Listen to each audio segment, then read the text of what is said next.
नमस्कार दोस्तों, मैं अर्जुन आपका स्वागत करता हूँ टू जेड सब्जेक्ट वाला के यूट्यूब चैनल में।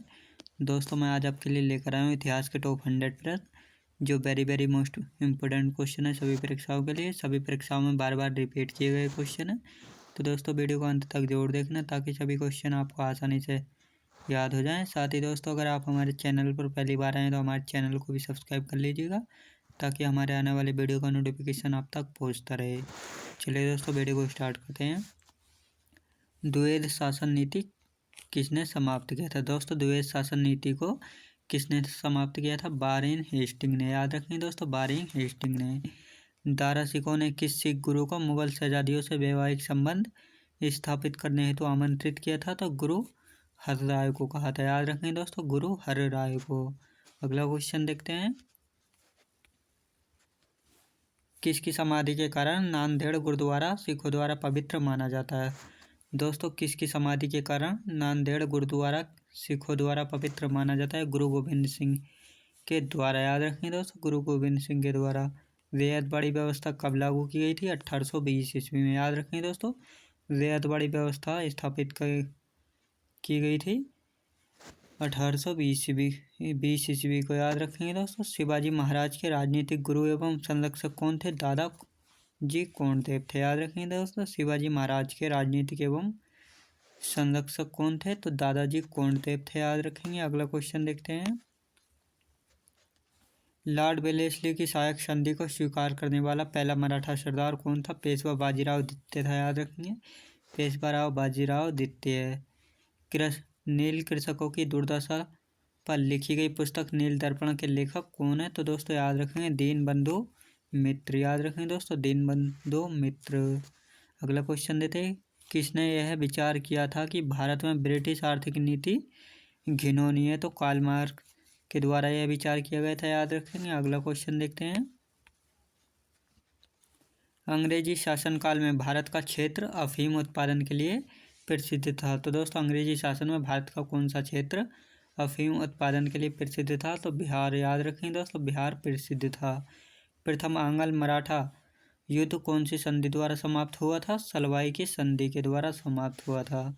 शिवाजी के प्रशासन में विदेश मंत्री को किस नाम से जाना जाता था? दोस्तों, शिवाजी के प्रशासन में विदेश मंत्री को किस नाम से जाना जाता था? सुमंत के नाम से जाना जाता था। याद रखेंगे। अगला क्वेश्चन देखते हैं। 1854 में डलहौजी द्वारा शुरू की गई डाक अधिनियम किसके समय में सैनिकों को दी जाने वाली निःशुल्क डाक सुविधा समाप्त कर दी गई? लॉर्ड कैनिंग के शासनकाल में। याद रखें दोस्तों, लॉर्ड कैनिंग। अगला क्वेश्चन देखते हैं। प्रसिद्ध उर्दू शायर मिर्जा गालिब, जिन्होंने 1857 के विद्रोह को स्वयं अपनी आंखों से देखा, इनका जन्म 1796 ईस्वी में कहाँ पर हुआ था? तो आगरा में हुआ था। याद रखेंगे दोस्तों, आगरा में। 1857 के विद्रोह के समय भारत का गवर्नर जनरल कौन था? लॉर्ड कैनिंग था। याद रखें दोस्तों, 1857 के विद्रोह के समय भारत का गवर्नर जनरल था लॉर्ड कैनिंग। अगला क्वेश्चन देखते हैं। 1857 की क्रांति का प्रमुख कारण क्या था? तो ब्रिटिश साम्राज्य की नीति। याद रखें दोस्तों, ब्रिटिश साम्राज्य की नीति। निम्नलिखित में से किस यूरोपीय ने भारत में सबसे पहले अपना व्यापार फैलाया? तो पुर्तगालियों ने फैलाया था। याद रखें दोस्तों, पुर्तगाली। प्रशासनिक अव्यवस्था के आधार पर डलहौजी ने किस राज्य को ब्रिटिश साम्राज्य में मिलाया था? अवध राज्य को। याद रखेंगे दोस्तों, अवध राज्य को ब्रिटिश साम्राज्य में मिलाया था। अगला क्वेश्चन देखते हैं। भारत में आधुनिक शिक्षा प्रणाली की नींव किससे पड़ी? 1835 के मैकाले के मिनट से। याद रखेंगे। विजय पत्र किसकी कृति है? दोस्तों, विजय पत्र किसकी कृति है? गुरु गोविंद सिंह जी की कृति है। याद रखेंगे। निम्न में से किसने पानीपत के तृतीय युद्ध में संगठित मराठा सेना का नेतृत्व किया? सदाशिव राव भाऊ ने। याद रखेंगे दोस्तों, सदाशिव राव भाऊ ने। अगला क्वेश्चन देखते हैं। शिवाजी महाराज ने मुगलों को किस संधि के द्वारा किलों को हस्तांतरित किया था? पुरंदर की संधि के द्वारा किलों को हस्तांतरित किया था। याद रखेंगे। पानीपत की तीसरी लड़ाई 1761 में लड़ी गई। यह किन किन के बीच हुई थी? पेशवा बाजीराव द्वितीय और अहमद शाह अब्दाली के बीच। अष्टप्रधान मंत्री परिषद किस शासक के शासनकाल में थे? शिवाजी महाराज के। याद रखेंगे दोस्तों, शिवाजी महाराज के। अगला क्वेश्चन देखते हैं। प्रथम आंग्ल मराठा युद्ध की समाप्ति किस संधि के द्वारा हुई? दोस्तों, प्रथम आंग्ल मराठा युद्ध की समाप्ति किस संधि के द्वारा हुई? सलवाई की संधि के द्वारा। निम्नलिखित में से किसने बहादुर शाह प्रथम के नाम से स्वयं को बादशाह घोषित किया था? शाह आलम प्रथम ने। गुरुमुखी लिपि का आविष्कारक किसे माना जाता है? गुरु अंगद को। याद रखेंगे दोस्तों, गुरुमुखी लिपि का आविष्कारक माना जाता है गुरु अंगद को। अगला क्वेश्चन देखते हैं। भारत में सबसे पहला सूती वस्त्र मिल किस शहर में स्थापित किया गया था? बम्बई में। याद रखेंगे। निम्नलिखित में से कौन सा दादा भाई नौरोजी के अपवहन सिद्धांत में विश्वास नहीं करता था? सर सैयद अहमद खान विश्वास नहीं करता था। अगला क्वेश्चन देखते हैं। जिस समय 1761 में पानीपत की तीसरी लड़ाई में अहमद शाह अब्दाली और मराठों को हराया, उस समय दिल्ली का शासक कौन था? शाह आलम द्वितीय था। याद रखेंगे दोस्तों, शाह आलम द्वितीय। अगला क्वेश्चन देखते हैं। डलहौजी ने गोद लेने की प्रथा का निषेध करते हुए सर्वप्रथम किस राज्य को निशाना बनाया? सतारा को। याद रखेंगे दोस्तों, सतारा को। अगला क्वेश्चन देखते हैं। बेगम हजरत महल ने 1857 के विद्रोह का नेतृत्व निम्नलिखित में से किस शहर से किया था? लखनऊ से। याद रखेंगे दोस्तों, लखनऊ से किया था। अगला क्वेश्चन देखते हैं। वह पुर्तगाली कौन था जिसने गोवा पर अधिकार किया था? Alfonso de Albuquerque. याद रखेंगे दोस्तों, अल्फांसो डी अल्बुकर्क ने गोवा पर अधिकार किया था। अगला क्वेश्चन देखते हैं। सुगौली की संधि 1816 ईस्वी में किन के बीच संपन्न हुई थी? ईस्ट इंडिया कंपनी और नेपाल के बीच। हड़प नीति के अंतर्गत कौन से भारतीय राज्य कब्जे गए थे? झांसी, नागपुर और सतारा। याद रखेंगे दोस्तों। अगला क्वेश्चन देखते हैं। वोडेयार कहाँ के शासक थे? दोस्तों, मैसूर रियासत के शासक थे वोडेयार। याद रखेंगे। अगला क्वेश्चन देखते हैं। मोहम्मद बिन तुगलक के बाद दिल्ली सल्तनत का शासक कौन बना? दोस्तों, मोहम्मद बिन तुगलक के बाद दिल्ली सल्तनत का शासक कौन बना था? फिरोज तुगलक। याद रखेंगे दोस्तों, फिरोज तुगलक। खलीफा ने किस शासक को कासिम अमीर उल मोमिनीन की उपाधि दी थी? फिरोज शाह तुगलक को। ब्राह्मणों पर जजिया कर लगाने वाला प्रथम मुस्लिम शासक कौन था? फिरोज शाह तुगलक। अगला क्वेश्चन देखते हैं। फिरोज शाह तुगलक ने कितने नए नगरों की स्थापना की थी? 300 शहरों की स्थापना की थी फिरोज शाह तुगलक ने। दासों की देखरेख के लिए फिरोज शाह तुगलक ने किस नए विभाग की स्थापना की थी? दीवाने बंदगान की। याद रखेंगे दोस्तों, दीवाने बंदगान की।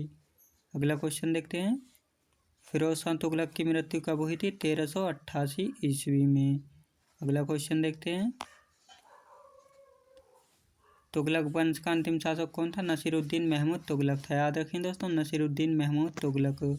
तैमूरलंग 1398 ईस्वी में शासनकाल में दिल्ली पर आक्रमण किया था। तैमूरलंग ने 1398 ईस्वी में किसके शासनकाल में दिल्ली पर आक्रमण किया था? तो खिज्र खां के शासनकाल में दिल्ली पर आक्रमण किया था। सैयद वंश का संस्थापक कौन था? खिज्र खां था। याद रखें दोस्तों, सैयद वंश का संस्थापक था खिज्र खां। अगला क्वेश्चन देखते हैं। दिल्ली के किस शासक ने सुल्तान की उपाधि न धारण कर रियायत आला की उपाधि धारण की थी? खिज्र खां ने की थी। याद रखें दोस्तों, खिज्र खां ने। अगला क्वेश्चन देखते हैं। खिज्र खां कौन था? तैमूरलंग का सेनापति था। खिज्र खां के किस पुत्र ने शाह की उपाधि धारण की थी? मुबारक खां ने। तारीख मुबारक शाही में किस वंश के बारे में जानकारी मिलती है? सैयद वंश के बारे में जानकारी मिलती है तारीख मुबारक शाही में। याद रखेंगे। तारीख मुबारक शाही पुस्तक की रचना किसने की थी? याहिया बिन अहमद सरहिंदी ने। अगला क्वेश्चन देखते हैं। सैयद वंश का अंतिम शासक कौन था? अलाउद्दीन आलम शाह था सैयद वंश का अंतिम शासक। कुतुबुद्दीन ऐबक के बाद दिल्ली सल्तनत का शासक कौन बना था? आराम शाह बना था। अगला क्वेश्चन देखते हैं। 1211 ईस्वी में दिल्ली सल्तनत का शासक कौन बना था? इल्तुतमिश बना था। किस शासक ने अपनी राजधानी लाहौर से दिल्ली स्थानांतरित की थी? इल्तुतमिश ने। अगला क्वेश्चन देखते हैं। दिल्ली की प्रथम महिला मुस्लिम शासक कौन थी? दोस्तों, दिल्ली की प्रथम महिला मुस्लिम शासक कौन थी? रजिया सुल्तान थी। रजिया सुल्तान किसकी पुत्री थी? इल्तुतमिश की। इल्तुतमिश की मृत्यु कब हुई थी? 1236 ईस्वी में।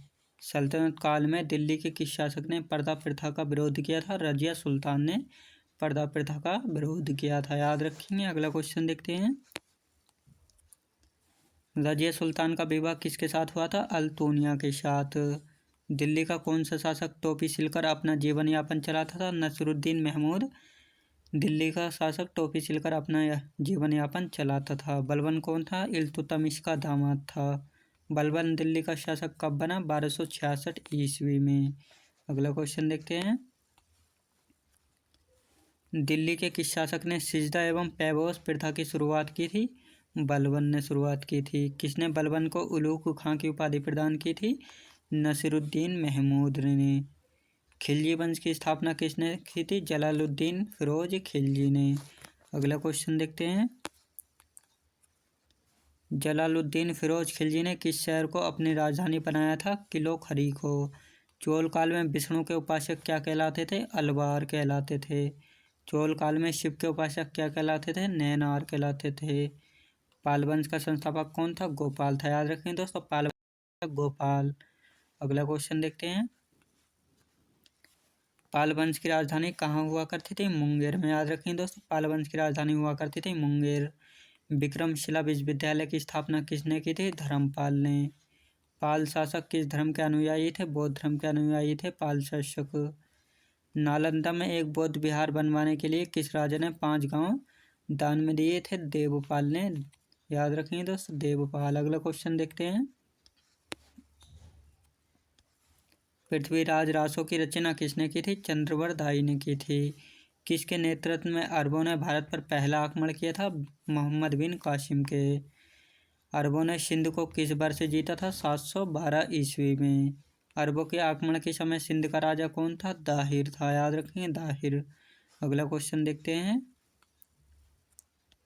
932 ईस्वी में किसने गजनी नामक साम्राज्य की स्थापना की थी? अलप्तगीन ने। प्रथम तुर्क आक्रमण के समय पंजाब का शासक कौन था? जयपाल था। महमूद गजनी किसका पुत्र था? सुबुक्तगीन का। याद रखेंगे दोस्तों, महमूद गजनी पुत्र था सुबुक्तगीन का। सुबुक्तगीन कौन था? अलप्तगीन का दामाद था। अगला कौन क्वेश्चन देखते हैं। अंग्रेजों ने भारत में अपना पहला कारखाना या व्यापार केंद्र कहाँ पर स्थापित किया था? तो सूरत में किया था। किस ब्रिटिश राजदूत ने मुगल दरबार में 4 साल 1615 से 1619 तक बिताए? सर थॉमस रो ने बिताए थे। अंग्रेजों ने भारत में किस युद्ध के बाद राजनीतिक सत्ता हासिल की थी? प्लासी के युद्ध के बाद अंग्रेजों ने राजनीतिक सत्ता हासिल की थी। अगला क्वेश्चन देखते हैं। वह पहली वस्तु क्या थी जिसने यूरोपीय लोगों को भारतीय व्यापार के लिए प्रोत्साहित किया? मसाले। याद रखेंगे। भारत में डचों की सबसे पुरानी बस्ती कौन सी थी? पुलिकट। याद रखेंगे दोस्तों, भारत में डचों की सबसे पुरानी बस्ती थी पुलिकट। फ्रांसीसी यात्री फ्रैंकोइस बर्नियर किस वर्ष भारत आया था? 1658 ईस्वी में। अगला क्वेश्चन देखते हैं। किस घटना ने अंग्रेजी ईस्ट इंडिया कंपनी को बंगाल सूबे का वेधस्वामी बना दिया था? बक्सर की लड़ाई 1764 के द्वारा। अगला क्वेश्चन देखते हैं। बक्सर के युद्ध में अंग्रेजी सेना का नेतृत्व किसने किया था? हेक्टर मुनरो ने किया था बक्सर के युद्ध में अंग्रेजी सेना का नेतृत्व। प्लासी के युद्ध के समय मुगल बादशाह कौन था? आलमगीर था। किस पुर्तगाली गवर्नर द्वारा ब्लू वाटर नीति पेश की गई? फ्रांसिस्को डी अल्मीडा के द्वारा। ईस्ट इंडिया कंपनी सबसे पहले किस भारतीय शहर में उतरी थी? सूरत में। याद रखें दोस्तों, सूरत में। अगला क्वेश्चन देखते हैं। कलकत्ता में अंग्रेजों द्वारा निर्मित किले का नाम क्या है? तो फोर्ट विलियम है। याद रखेंगे। भारत में फ्रांसीसी उपनिवेश की राजधानी क्या थी? पांडिचेरी थी। अगला क्वेश्चन। फ्रांसीसी ईस्ट इंडिया कंपनी ने पांडिचेरी का अधिग्रहण किससे किया था? बीजापुर के सुल्तान से। अगला क्वेश्चन देखते हैं। 1757 में प्लासी के युद्ध में सिराजुद्दौला को किसने धोखा दिया था? मीर जाफर ने। अगला क्वेश्चन देखते हैं। मत्स्य पुराण से हमें किस बारे में पता चलता है? आंध्र सातवाहन वंश के बारे में। वायु पुराण से हमें किस वंश के बारे में पता चलता है? गुप्त वंश के बारे में। किस वेद में जादू टोना तंत्र मंत्र तथा वशीकरण का उल्लेख मिलता है? ऋग्वेद में। अगला क्वेश्चन देखते हैं। जैन साहित्य को क्या कहा जाता है? आगम कहा जाता है। हीनयान का प्रमुख ग्रंथ कौन सा है? कथा वस्तु। दोस्तों, मैं उम्मीद करता हूँ आपको वीडियो की क्वालिटी, कंटेंट वगैरह सभी कुछ आपको पसंद आया होगा। पसंद आया हो तो लाइक शेयर और सब्सक्राइब करना बिल्कुल भी ना भूलें। साथ ही दोस्तों, अगर आप हमारे चैनल पर पहली बार आए हैं तो हमारे चैनल को भी सब्सक्राइब कर लीजिएगा ताकि हमारे आने वाले वीडियो का नोटिफिकेशन आप तक पहुँचता रहे। चलिए दोस्तों, मिलते हैं नेक्स्ट वीडियो में।